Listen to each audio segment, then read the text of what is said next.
In the spring of 2019, a group of 6 old-school cavers climbed down the jagged pothole leading to Virginia's Cyclops Cave. The rough and tumble group planned to stay overnight in Cyclops Cave's extensive 7-mile tunnel system. They entered expecting to see beautiful cave formations, but what they saw shocked them.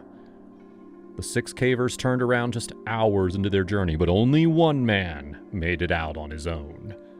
What happened to the other 5 cavers? Find out as we relive the Cyclops Cave rescue. On Friday evening, the band of 6 adventurers packed their trucks with some old work clothes, worn and faded hoodies, pants, boots, some helmets and light sources, and some sleeping gear. The youngest in the group was 22, while the others ranged from 34 to 59. The older cavers were used to toughing it out and exploring on their own. They grew up without the internet to learn how to cave properly, and they felt ready to endure what lay in wait below ground. Their tires ripped up the dirt roads leading into the Virginia wilderness as the sun began to set behind the forest trees. After parking near a dirt road, the men climbed up a steep hill lined with rocks, small trees, and undergrowth. They reached a craggy, sharp pothole with moss-covered rocks that snaked down into the darkness, marking the entrance of Cyclops Cave. At 7 p.m., the 6 men carefully gripped the dirt and rocks at the edge of the deep drop. Without ropes, they had to rely on their own calloused hands to prevent falling to their death. And one by one, they left the light behind and entered the cave. Cyclops Cave is located at the edge of Virginia's Karst Range in an area called Sinkhole Valley in Russell County. It's a wild cave that's had almost no alterations by human hands. The only additions are some anchors for ropes. Novice cavers are advised to stay away from Cyclops because it contains almost every hazard imaginable. The group of 6 would-be cavers immediately met the first challenge of Cyclops as they struggled to descend the first section of the cave. They thought there would be a simple climb down, but there are actually 8 different pitches that each extend 20 to 50 feet down. To make matters worse, the horizontal passages connecting these climbs were extremely tight and coated in thick mud. The men dug and crawled their way through the cave, barely fitting at some points, and each muddy section made the next climb even harder as they struggled to keep their grip without the proper gear. Beyond this hellish section, they entered the main passage of the cave, which has a 40-foot-tall, rounded roof with a feature known as the Fountain, which is a thin waterfall made from droplets of water to form stalagmites below. The sharp, slab-like rocks from the entrance turn into smooth dripstone near a small waterfall by the main passage. Upstream, the cave connects to a permanently flooded sump. Only experienced divers should ever attempt to explore beyond this point. In some caves, sumps have crystal clear water, allowing cavers to see the junction. Sometimes these waters tempt cavers to free dive without any scuba gear, no goggles, fins, or air to breathe. And sometimes they make it. But in the murky water of Cyclops, a free dive would have been a death sentence. The 6 men had no diving gear, so there was no way they could try this portion and live to tell the tale. In the opposite direction, the cavers followed along the underground river pathway. They crouched and crawled, trying to avoid the water through this strange passage which has multiple sections denoting the water height over the years. In this section, even the stalactites on the ceiling are caked in mud. As they explored, they started to feel drops of water trickle down from above. They chalked it up to being lower than the sump they saw earlier, and moved forward to Prometheus Junction. Then they reached another vertical hole.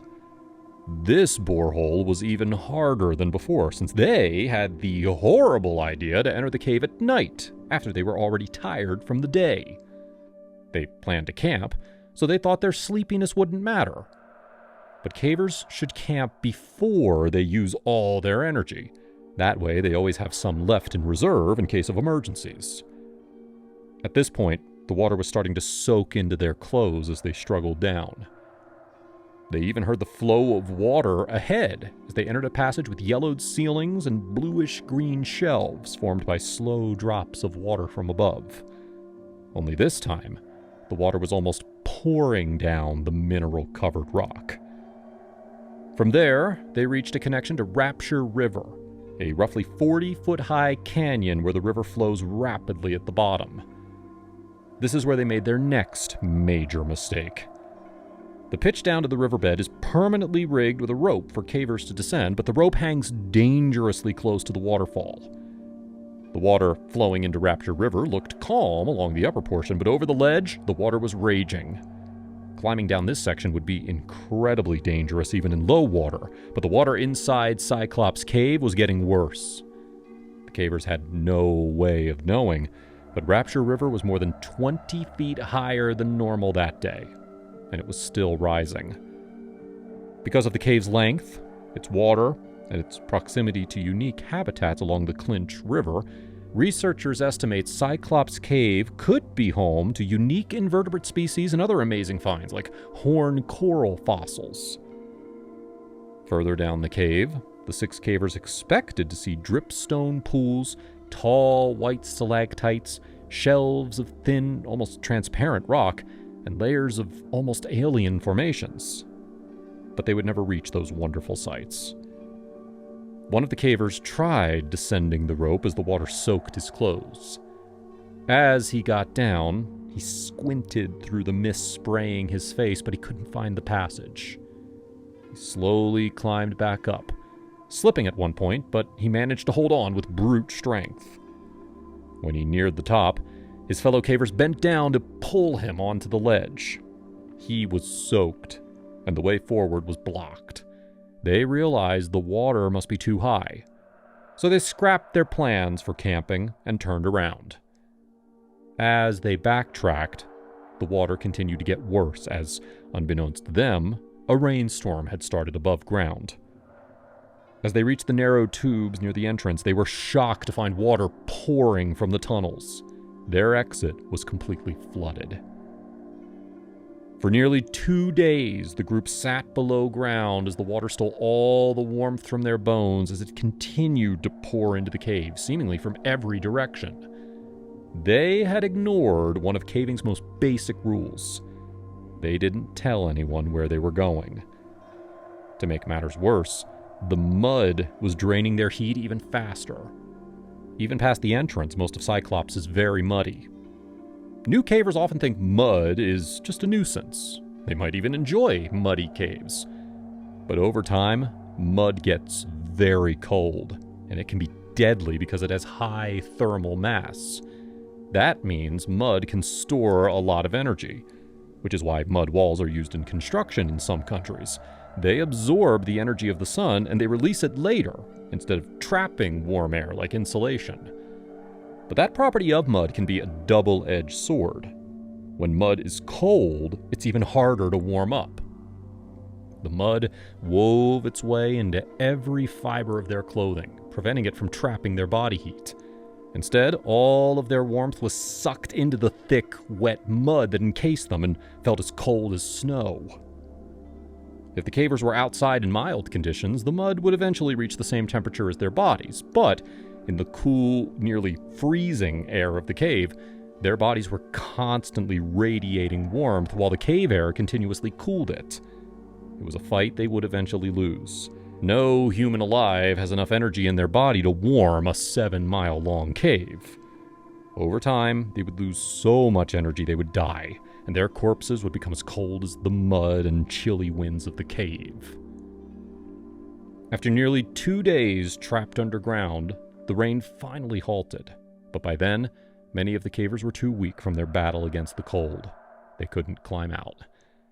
As if their situation wasn't dire enough, they were also out of food and water. They had no cell phone reception and no chance of survival. When all seemed lost, the younger member of the group, the 22-year-old, rallied his strength and pushed past his limits as he dug through the muddy death traps once again. His weary friends cheered him on, as his boots disappeared in the long tunnels. But somehow, at 2 a.m. on Sunday, the unnamed man reached the last pitch. He pushed past the pain and wedged his body against the wall to catch his breath as he slowly climbed up and exited Cyclops Cave. He stumbled down the path and called for help. He reached emergency coordinator Jeff Powers. Luckily, even though his group seemingly knew nothing about caving, he was smart enough to assess the physical condition of the other cavers before he left. He gave detailed information to the dispatch, including info on the physical characteristics of the cavers, any medical problems they may have had in the past or present, and where they were trapped. This information would be vital to the rescuers, and it sped up the planning stage. Unfortunately, the county emergency response crew lacked cave rescue gear, so the Virginia Department of Emergency Management sent their own search and rescue coordinator to help plan the rescue. The Blacksburg Volunteer Rescue Squad sent 23 members along with their cave rescue trailer to get the project started. Then, the Black Diamond Search and Rescue Coordinator Michael Maggard also drove to the Virginia wilderness to help with the rescue. The quickly growing rescue team had to figure out how to approach this situation. The rocky and the steep hill outside of the cave was a problem. They had to haul all their gear up the hill, which could wear them out. To save energy, they spent the next 8 hours planning every detail of the rescue using detailed maps of the cave. At 10:30 a.m. on Sunday morning, the team began hauling their gear up the hill to the entrance of Cyclops Cave. And, just as they started their hike, cavers from Tennessee and North Carolina also arrived to lend their aid. The rescuers knew there were no ropes outside the cave, so they had to rig their own entry ropes to keep themselves and the trapped cavers safe. Crews tied multiple ropes around a small tree. In the wet mud, the weight of only a few people could pull the tree to the ground, so they connected other ropes to even more trees to create a chain that formed a secure anchor for their ropes. Next, they added a pulley system. The pulley's main rope was connected straight to a nearby tree parallel to the ground, and rescuers used a large woven nylon anchor for added support. That's the same material seatbelts are made from. They tied the strap around another tree and secured it to the pulley using a locking clip so that the pulley had multiple points of failure. If one support broke, the pulley wouldn't fall down the hole. Rescuers attached a bucket to the pulley to bring the trapped cavers out of the hole. A rescuer was scheduled to climb up the exit as the bucket rose to keep watch and prevent anything from going wrong. But since they were all on the same rope system, their added weight could snap the tree or break one of the clips. Multiple other rescuers held the ropes during ascents and descents for even more security. Rescuers used single rope climbing techniques to enter the cave while lugging multiple metal clips, first aid packs, a spool of wire for communications, a rescue backpack which could house the basket stretcher or other supplies like solid waste removal bags, and extra light sources. As the first rescuers began the tight climb down into Cyclops Cave, an angry property owner arrived at the rescue site. It turned out the cave was on private property, and the cavers didn't have permission to be there. Rescuers had to direct the property owner away from the operation to prevent interference as they tried to calm him down. He couldn't stop the rescue, but he could make life hell for the cavers, even if they managed to make it out alive. Trespassing and other charges could be brought against the cavers, which could lead to financial ruin, family and relationship problems, and even infamy among the caving community. As the days slowly passed by, the trapped cavers were losing hope as they thought of all the ways they might die. Rescuers pushed through the tight chambers until they reached a block. The mud had dried in some areas, leaving the passage totally impassable. The team inside the cave called for power tools to dig through the passages faster. The tools came in handy again when they reached even tighter passageways. These constricted tunnels would be too tight for the rescue bucket to pass through, so they had to drill and chip away at the rock, permanently changing the difficulty of the route. Rescuers were scheduled to connect with the cavers shortly after they passed through the difficult entryway. The trapped cavers were supposed to be on the right, on the other side, near the chilling breeze of the underground river. The passage was quiet as the rescuers approached. The rescuers didn't know what to expect. After all, the cavers weren't dressed properly, and they had likely ran out of food and water. Rescuer Eric Stanley was with the first group as they pressed through the 300-foot entrance of the cave. And as they pushed through the last tunnel into the main cave chamber, he saw the trapped cavers. They were all alive. The 5 trapped men were relieved and happy to see rescuers. Their gloom turned to joy as other rescuers rigged hauled lines to get them up the various cliffs of Cyclops Cave.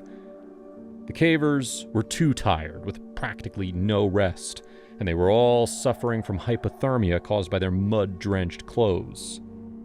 The first rescue team gave the cavers blankets and water, and they stayed with them to assess their condition while the other rescuers finished preparing for the extraction. The team helped the first caver into the rescue basket and placed a guard strap across his sternum to prevent rocks from scraping against his flesh as they hoisted the bucket through the narrow tunnels. At the top, rescuers needed help to get up the muddy slope, so other rescuers extended hands and pulled them up the slope to stay with the first basket while others went down. As they were extracting the first casualty, the condition of one of the other cavers started to worsen. They quickly got him out of the cave next, and a full team stayed with the stretcher as they dragged it across the ground. A spotter called out possible hazards like rocks or holes so that the team could react ahead of time, lifting the canoe or changing directions to avoid collision. The bucket was also connected via another strong nylon cable to multiple other rescuers who walked behind the stretcher. That way, even if all hands failed, the casualty wouldn't go far. An ATV hauled the caver on its short flatbed while others walked alongside the basket for extra security. They drove down yet another hill onto the plains by the road and loaded the second caver onto a med-flight helicopter to be treated for hypothermia. After an agonizing 47-hour wait inside Cyclops Cave, the rest of the trapped cavers were slowly brought to safety above ground. One caver was capable of walking once he made it out, and he spoke with news crews telling them the Lord watched over them. Nearby, another caver was loaded into an awaiting ambulance for treatment. Although the Cyclops Cave rescue was challenging with its numerous tight twists and turns, the rescuers drew the perfect plans for the haul lines, and everything worked according to plan. It took around an hour for the demobilization process to wrap up, completing the 16-hour rescue operation at Cyclops Cave. Even though the cave is difficult to explore, in the years that followed, more unregistered cavers have squeezed into Cyclops Cave, breaking formations and rigging, and even spraying graffiti on delicate limestone walls. Since then, the Southern Cave Conservancy has purchased the land, gated the entrance, and opened Cyclops Cave to all splunkers who obtain free permits. Who knows?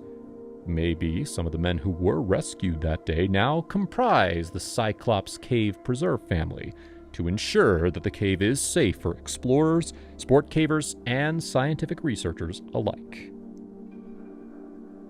Are you bold enough to venture into the muddied crawl of Cyclops Cave? Let us know in the comments section below. Hit the like button if you're glad that the cavers made it out alive, and subscribe to see more incredible cave rescue stories.